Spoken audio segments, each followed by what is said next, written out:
There's still one thing I don't understand. One thing? A movie based on a popular board game that initially failed to find an audience, but would become a cult classic decades later. Run down the hall! And no, we're not talking about the poorly received film version of Settlers of Catan starring Steven Seagal. I think that's a good idea. Today, we're looking at Clue.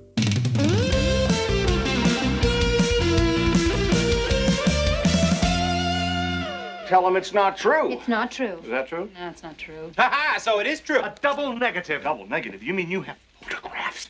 Clue was a 1985 feature film based on the classic board game Cluedo, though the game has long been known as Clue in North America, just as element 13 on the periodic table is known variously as aluminium or aluminum, depending on which interpretation of the English language you choose to abuse.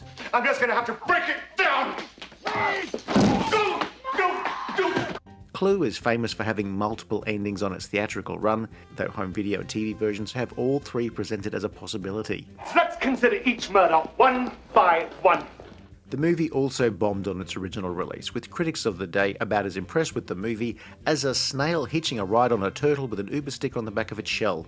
Furthermore, I'm going to tell you how it was all done. The plot of Clue is, well, it's intricate, and we're not going to do a full synopsis, but the general gist is this. It's 1954. 6 seemingly random people have received a mysterious invitation to attend a dinner at a mansion in New England.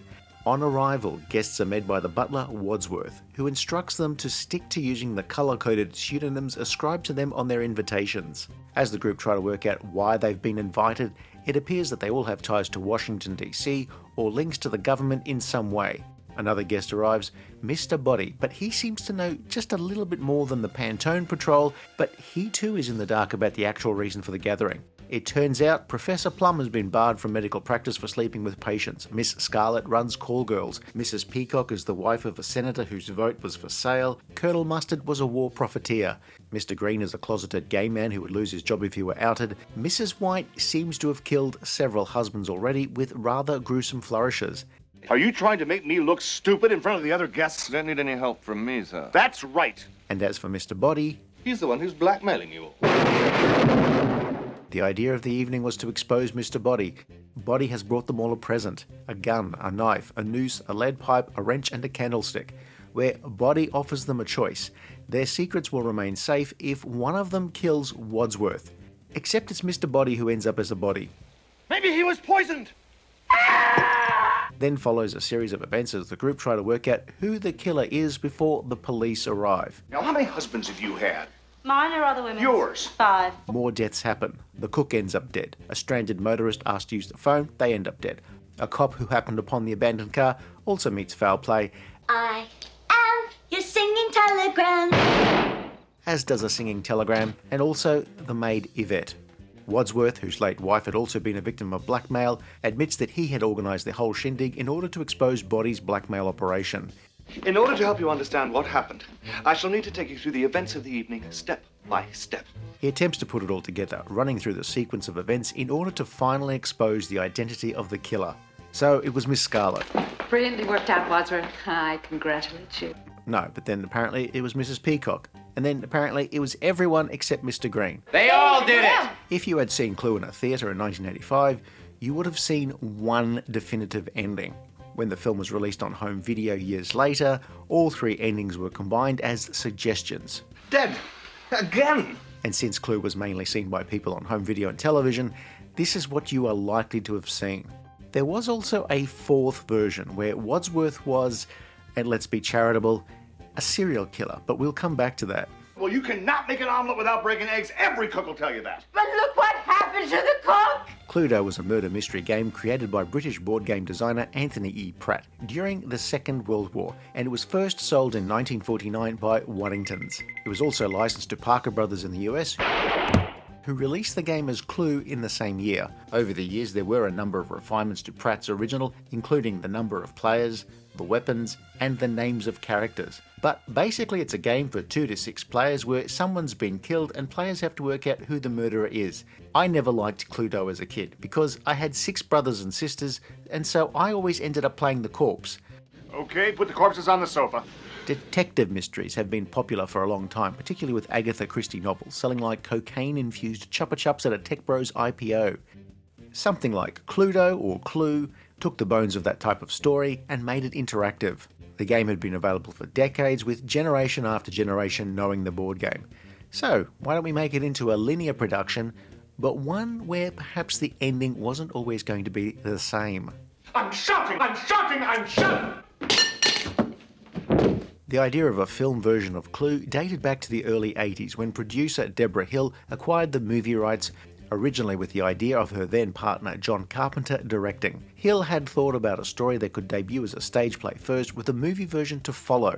John Landis was in the frame as a director, while the project cycled through various writers including Tom Stoppard, but nobody seemed to be able to crack the idea of a film based on a board game without either completely ignoring the board game or leaning too far into the idea of putting the board game on the screen. Some writers who were approached balked at the very idea of a Clue movie, and at one point the project lost its original studio before ending up at Paramount. Is there a little girl's room in the hall? Oui, madame. No, I just want to powder my nose, thank you. Jonathan Lynn was the co-creator of the BBC series Yes Minister, a show that was really a bunch of people in offices firing off reams and reams of wordy dialogue. Lynn was approached to work on the script, where he took Landis's work and reshaped it into the finished film.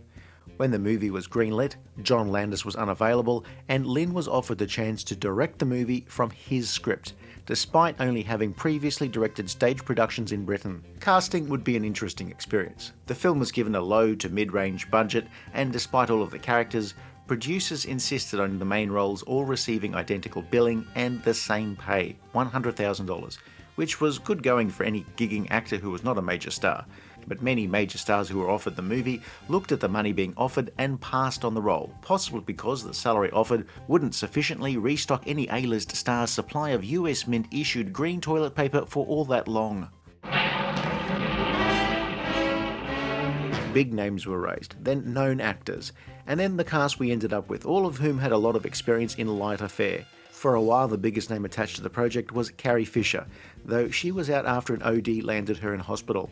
Michael McKean was still well known from Laverne and Shirley and had recently appeared in the cult hit Spinal Tap. I hated her so much. It flames.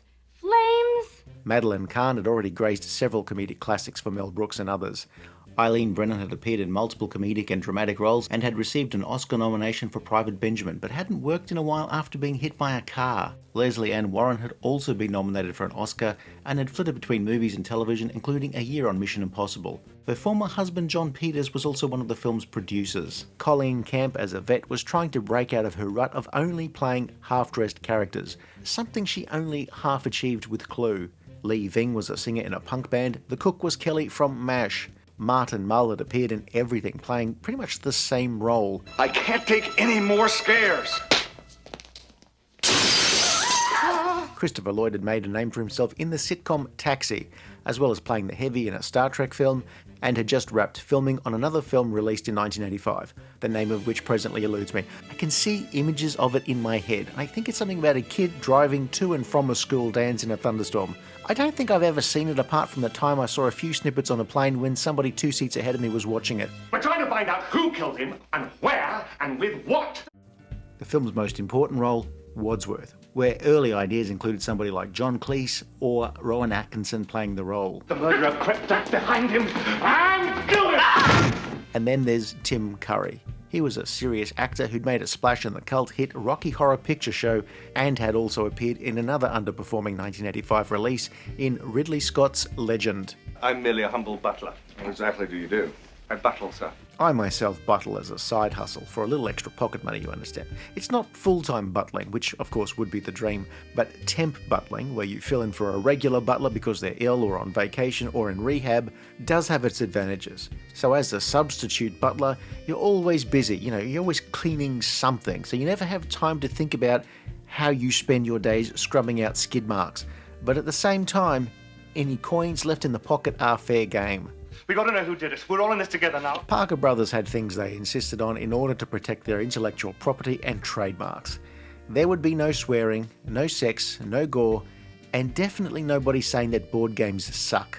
Turn him over to the police. Clue was not intended as a parody of murder mysteries, and indeed the makers were keen to avoid comparisons to an earlier film which was most definitely a parody of the genre. Robert Moore's 1976 film, Neil Simon's Murder by Death, brought together a number of characters who were parodies of famous detectives and put them in a murder mystery that prioritised very broad laughs over a plot that made much sense. It has its moments with a stellar cast, but has not necessarily dated all that well, and feels more like amusing little character sketches stitched together with a threadbare plot. I'm going down the hall to find a can. Talk so much sometimes I forget to go. Clue would have a much more tightly focused script, with an almost watertight plot, with the cast mostly playing their roles straight down the line. The film's concept of people being trapped in a location with a murderer is known as a closed circle mystery. Wadsworth tells the guests that the police are on their way, but that nobody can get out because there are German Shepherds at the front door, but near the conservatory there are Doberman. So maybe they just have different types of dog patrolling different parts of the house. If that's the case, then it really was a shame that they never found the exit guarded by a senile snoozing schnauzer. Am I right in thinking there is nobody else in this house? No. Then there is someone else in this house. No, sorry. I said no meaning yes. No meaning yes? Clue starts off as a typical murder mystery, just with the added frisson of somebody having stepped in dog shit. The characters begin as relatively closed off. I mean, they are being blackmailed, but as their various peccadillos or histories are revealed, they loosen up somewhat. We know Professor Plum is a perv, Mrs. White is clearly somebody capable of murder, Mr. Green is nervous, Mrs. Peacock seems harmless but overwrought. This is not a film where the cast were allowed to stray from the script, since everything was so tightly plotted, any alteration could massively change the intention of the script. There were minor changes. Lesley Ann Warren did make her character a little more forceful than it was on the page, a change that definitely helped the script. But the script, it's tight as a drum. It's honed to work as a mystery, punched up to make the comedy work. Though if you dig, you will be able to find tiny little flaws here and there, like looking at the Mona Lisa and then finding the copyright notice is only from 1936. There is very little flabbiness to the film, and once the characters find their feet, the banter comes thick and fast. There isn't any confusion or there isn't anybody else? Either. Or both. Just give me a clear answer. Certainly. What was the question? Lynn rehearsed his cast before filming and got them to watch 1940 screwball comedy His Girl Friday to give actors an idea of what he was looking for in terms of their performance and delivery. The cast really do make this film come alive. Once Wadsworth takes them through the sequence of events, it's not just people talking in the drawing room, but running through the entire house. That sort of energy is hard to keep up, but it was helped by two things: a shooting schedule that kept the main cast together for the entirety of the project, and where possible, the movie was shot roughly in sequence. If you were to see this film with just one of the three endings, you'd realise how much of the film changes depending on which version you watch. One ending has Miss Scarlet unmasked as a killer, along with Yvette. Another has Mrs. Peacock as the sole killer. Mr. Green is gay in two versions, and an FBI agent in the third. I'm gonna go home and sleep with my wife. Where that same version has everybody else having killed someone. Wadsworth is the good-natured organizer, sleuth, and hero in two versions, while he's a killer and a blackmailer in the third version. So when you watch the home video versions, which combine all three endings but suggest that the real ending is the third one, then the first two endings just end up being sort of filler. I asked you for your coat, and I recognized you as Colonel Mustard, and I prevented you from telling me your real name because I didn't want any of you to use any name other than your pseudonym, and I introduced myself to you as the butler, and I ran across the hall to the library. A fourth ending was also filmed, where Wadsworth is clearly a psychopath, where he not only committed the killings, but was also going to kill the 6 guests. Yowza, now I don't feel so bad about not RSVPing to that dinner party last week. That fourth ending did not test well in previews and was cut, and mostly forgotten about apart from Clue fans. Jonathan Lynn just remembers it as not being funny enough. But is the FBI in the habit of cleaning up after multiple murder? Yes. Why do you think it's run by a man called Hoover? The thing about having a film that will branch out in the last 20 or so minutes with different endings is that the first hour of the movie has to perfectly build up to any of these potential endings. So if you watch this in a theatre, the 5th reel would be different depending on location. The first 4 reels, though, still had to make sense leading up to any of those potential endings. Can you keep a secret? Yes. So can I. The logic of keeping that straight just boggles my mind, but then I've spent decades trying to understand how offside works. Watching Clue again has made me think about how, in my own home, I have several items that could, and I am speaking hypothetically here, function as a murder weapon. A battery-powered pepper grinder, a cordless drill, a panini press, a sticky tape dispenser, a bass guitar, or maybe just that collector's edition of Clue that comes in a solid lead case. How can you make jokes at a time like this? So we have a film that's based on a board game that was heavily marketed as a tie-in for the board game, but doesn't just feel like they put the board game on the screen. Why is the car stopped? It's frightened. Jonathan Lynn's direction, and remember this was his first feature, is excellent. The story hustles more than a travel blogger trying to get a free hotel room.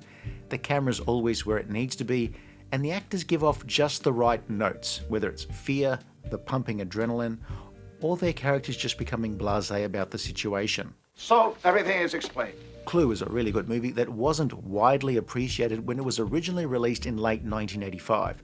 Many reviewers didn't get it, and audiences just didn't go. If the idea was that people would possibly see the film 3 times to see all of the endings, then producers and the studio would probably be disappointed because to many people, that just sounds like too much work, and the movie-going population at large went 0 times. And in this scene, studio accountants are trying to work out how many people saw the movie. That would be 1 + 1 + 2 + 1, not 1 + 2 + 1 + 1. Okay, fine. 1 + 2 + 1. Shut up! The film's failure at the box office saw Lynn retreat from movies for a few years, though he'd later bounce back with My Cousin Vinny, which is another film whose reputation has only grown over time. Why would anyone want to kill him twice? Seems so unnecessary. Well, that's what we call overkill. What we call psychotic. So like many films that performed poorly in theatres, there would be a second chance once the film hit television and home video. I, like many people, watched Clue for the first time on home video when it came out as a rental, and I sorta liked it. But then it was one of those movies that seemed to be a film that you could watch again and again, and when you did watch it again and again, you could appreciate all the extra details that you only notice after you've seen something several times. It's because of those details that Clue is so rewatchable. Why would he want to kill you in public? I think she meant he threatened in public to kill her. Over the years, many people discovered it on video, on television, on streaming.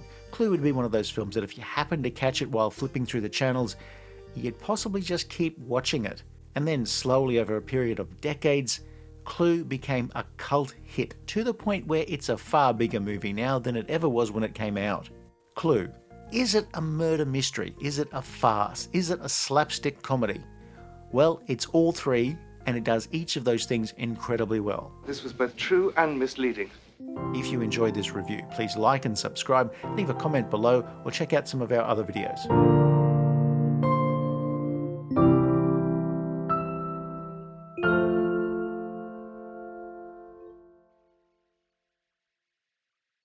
If I was the murderer, why would I reveal to you how I did it?